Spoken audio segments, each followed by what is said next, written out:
Y a continuación la palabra del ingeniero Manuel Solanet.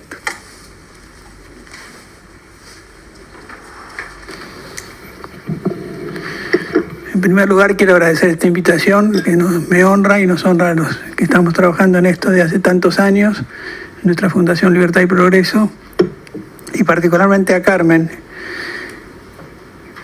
luchadora como nadie, y lo lleva en la sangre, doy fe. Yo me voy a referir a las reformas que proponemos sobre el régimen de coparticipación federal de impuestos.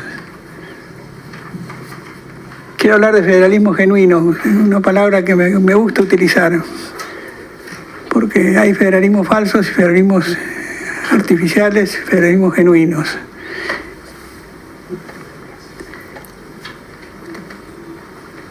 Bueno, espero entender este aparatito. ¿Sí? ¿Quiere que yo lo pase cuando usted me diga? Listo.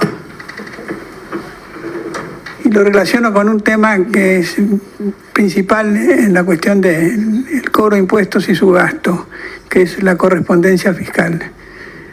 El que gasta tiene que ser el que recauda. Y de esta forma se evitan las distribuciones facciosas, la discriminación por parte de los poderes que tienen la capacidad de definir cómo se distribuyen los recursos, que es la queja que acabo de oír. ¿Cuáles son los ejes fundamentales del cambio que estamos proponiendo? En primer lugar, la devolución de facultades tributarias a las provincias. Digo devolución porque las provincias han cedido a la nación históricamente estas facultades y les corresponden. La nación se formó como una confederación de provincias unidas. Provincias Unidas del Río de la Plata, así lo cantamos en nuestro himno. Pero con el tiempo estas provincias unidas se han coaligado para tener una posición de dependencia con el poder central.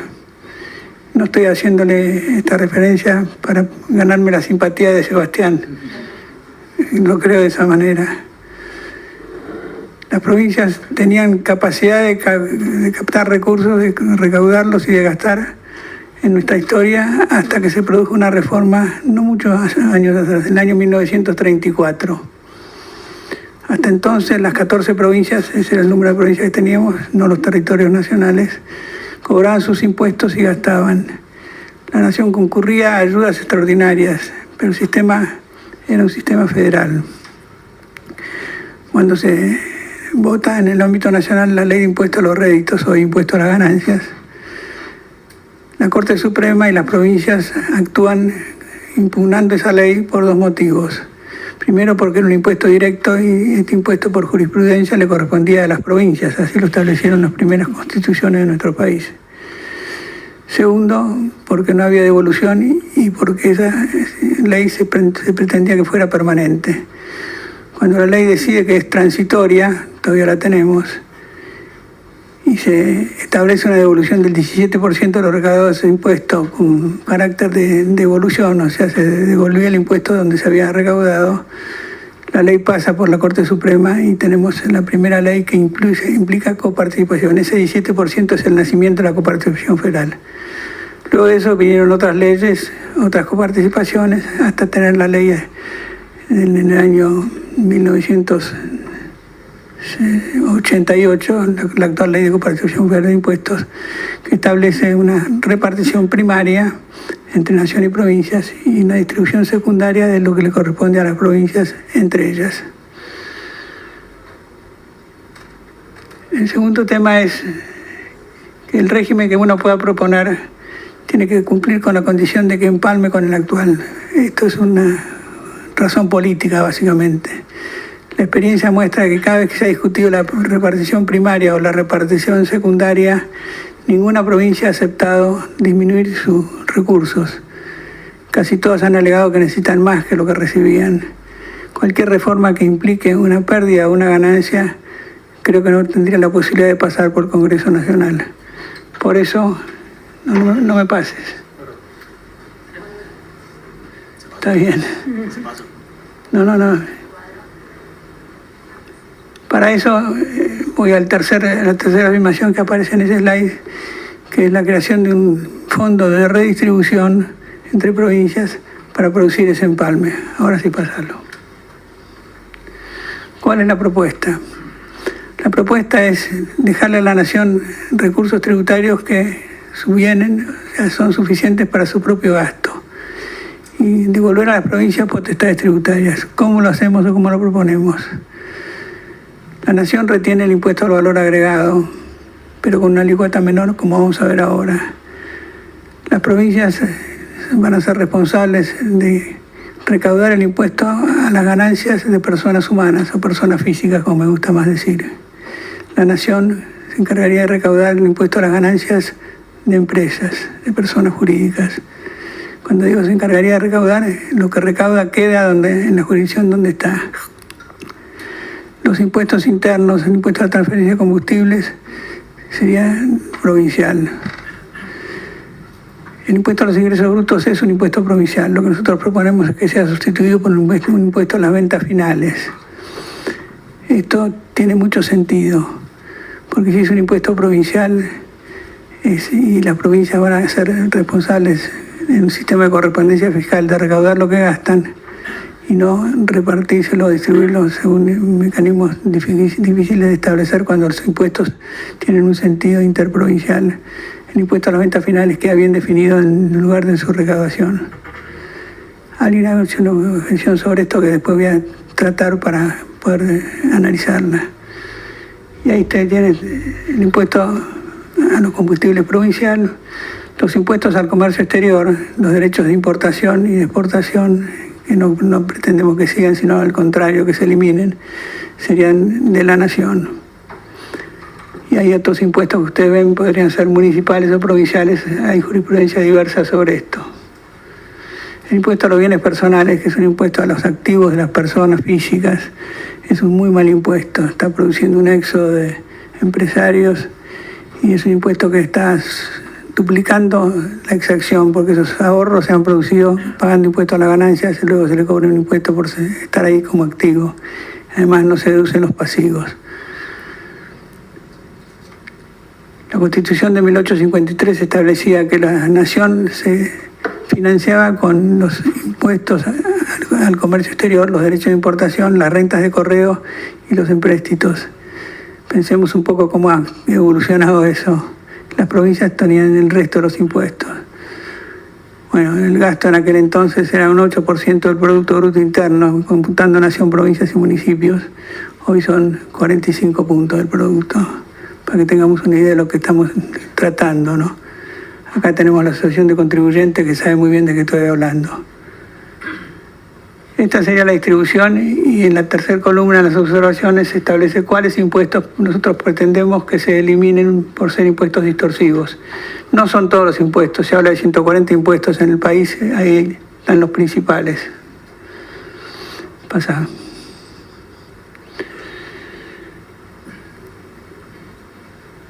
La devolución de las potestades tributarias implicaría que algunos ganan y otros pierden.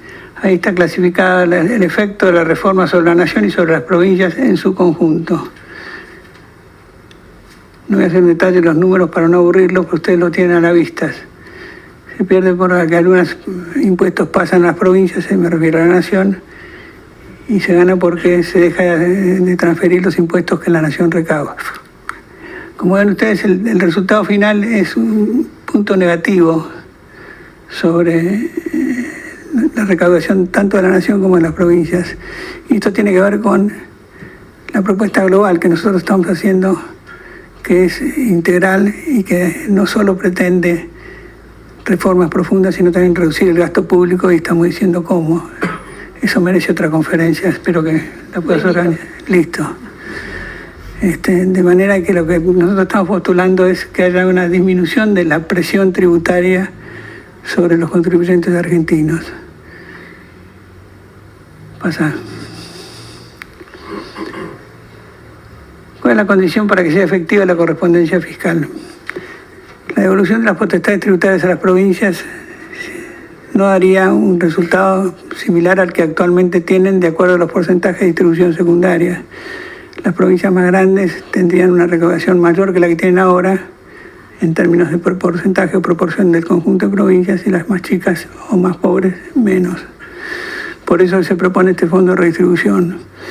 Pero para lograr la correspondencia fiscal es que el que gasta tenga la penalización de tener que recaudar más si quiere aumentar su gasto.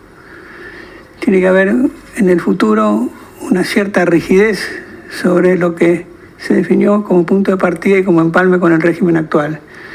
Este fondo de redistribución se establecen porcentajes de distribución del fondo, que es constituido por el impuesto a los combustibles y por los impuestos internos, de manera de reproducir la situación actual.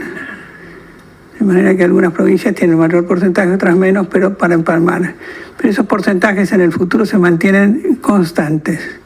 Quiere decir que acá en adelante, si un gobernador quiere aumentar su gasto o es displicente y gasta más sin necesitarlo, tiene que aumentar los impuestos propios de la provincia. Sus coprovincianos se van a encargar de decirle que no lo haga o van a presionar para que no lo haga. O sea, lo que hace este sistema que proponemos es ligar a la autoridad local con el contribuyente local, que es el que subviene las necesidades del gobierno local. Es una relación mucho más directa.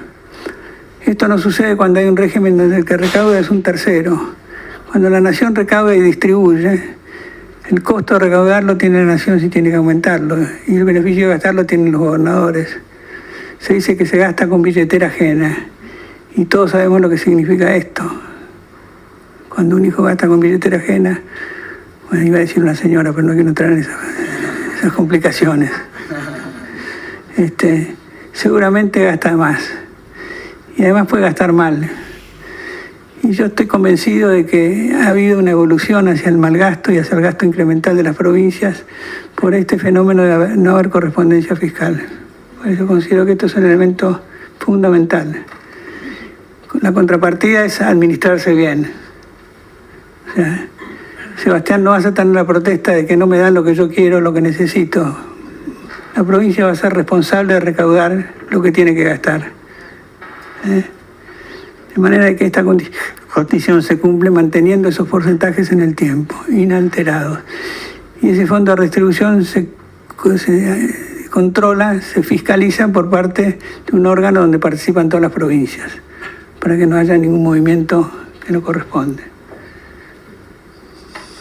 ¿Sí cambia? Bueno, este es el cálculo que hicimos sobre la base de los datos del año 2021. Esto, el día que se sancione la ley, habrá que hacerlo con información más. ¿Cómo resulta el fondo de redistribución? Bueno, hay provincias que tienen un positivo y otras que tienen un negativo. Negativo quiere decir de que los recursos que se captan en la provincia para ese fondo no vuelven en la misma proporción, sino que no vuelven, o vuelven en una proporción menor. Bueno, ¿quiénes son los negativos? Buenos Aires, Córdoba, Mendoza y Santa Fe, las provincias grandes. Esta es la dosis de sacrificio que se le pide a esas provincias para hacer factible una transformación de este tipo.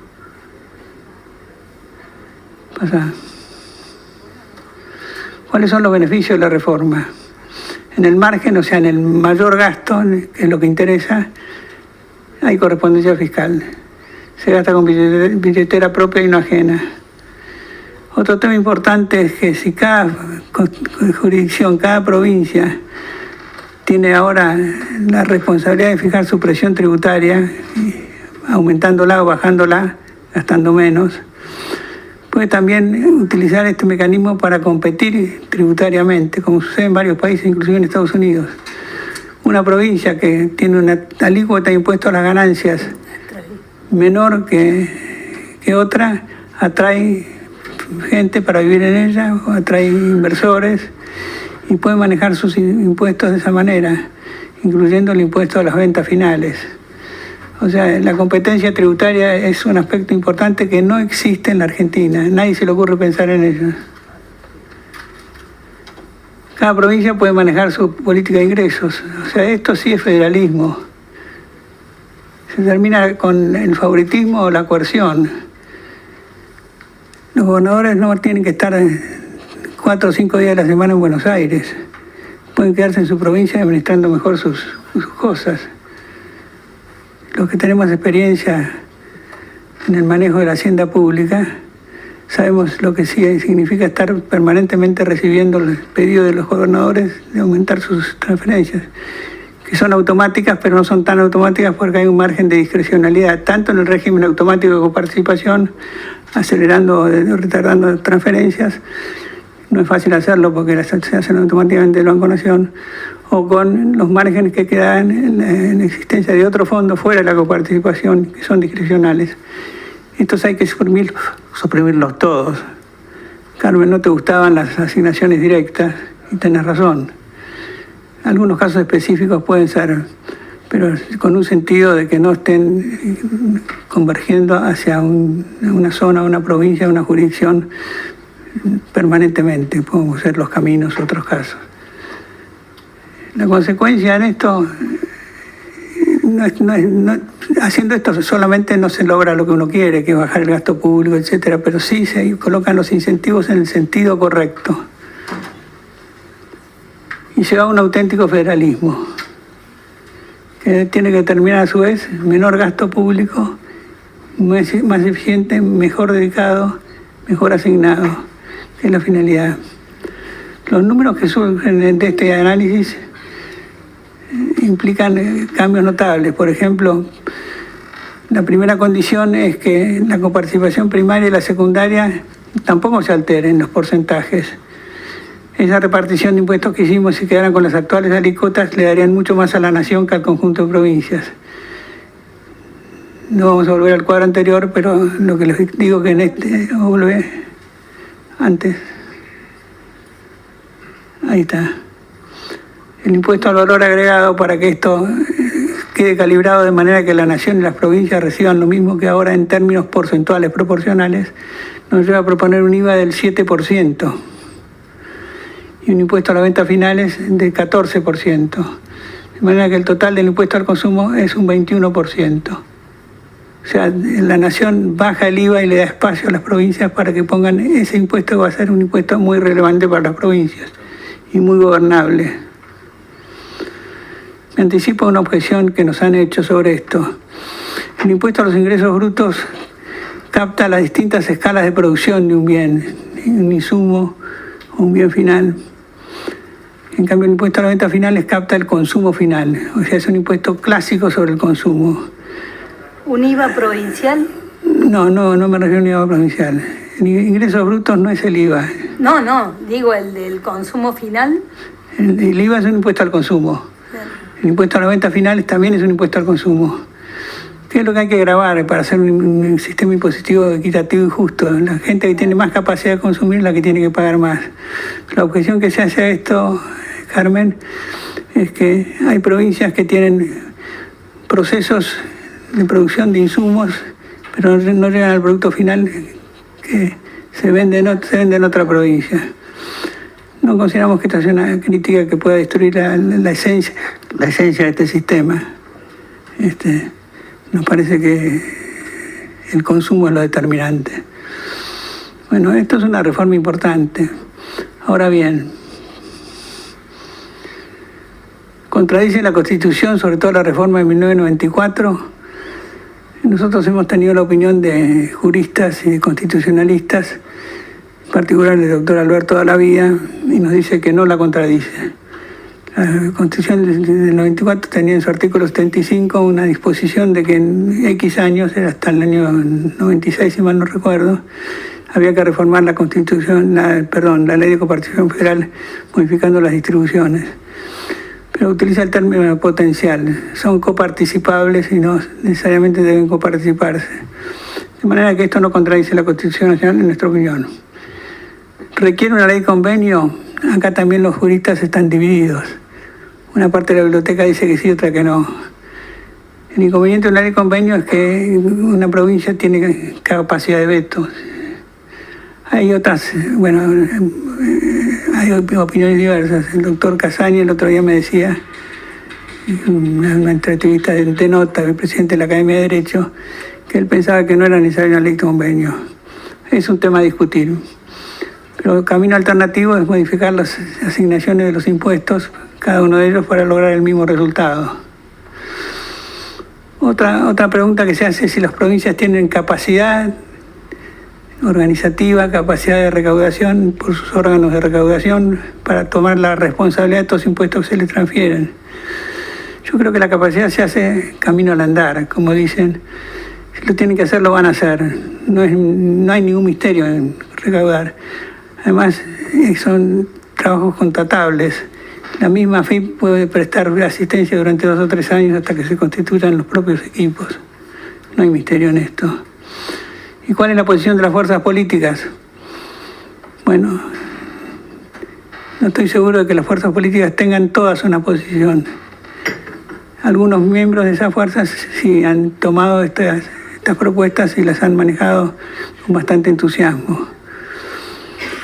Así que lo que hay que hacer ahora es discutir esto y tratar de que el tema llegue al Congreso y pueda ser debatido a fondo. La necesidad de que esto se haga para nosotros es evidente y va en principio a la genuinidad del federalismo, a la eficiencia del gasto público, y una de las tantas reformas que necesitamos apunta exactamente a eso. Esto es muy resumido, pero espero que lo hayan comprendido. Y si no, cualquiera que necesite nos pide este libro. Esto para vos. Gracias.